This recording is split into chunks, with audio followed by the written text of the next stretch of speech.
सूत बजरिया हो। हम सब बुझते हैं राहुल मुखियारी। आवल हो अरे आव हो रानी से जरिया हो सटी के सूत बजरिया हो। छुए नहीं देलू जइसे लागे भइल हानि बा।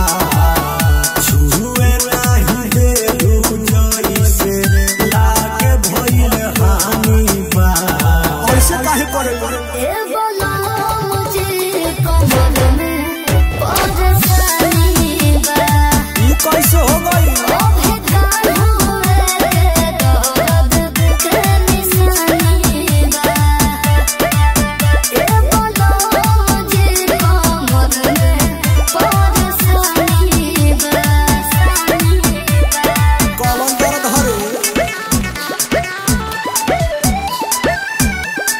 Music said Rakesh.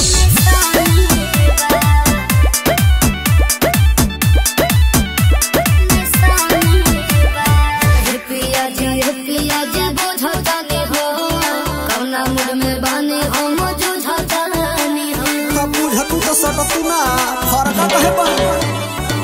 पिया जी बुझता नहीं हो कौना मुड़ में बानी हो मुझुझता नहीं हो। सुनो हर बुझ मजबूरिया हमारी धनिया काहे खातिर मिलल बाजवनिया। अपने मरद से हो गया न कहानी बा। अपने मरद से हो गया न कहानी बा। ए बोलो मुझे कमल में परेशानी बा। काहे ओ भेदार हुए दर्द के निशानी बा। ए बोलो मुझे कमल में परेशानी बा। सब खेला बुझतन करे जा। निशानी बा। निशानी बा।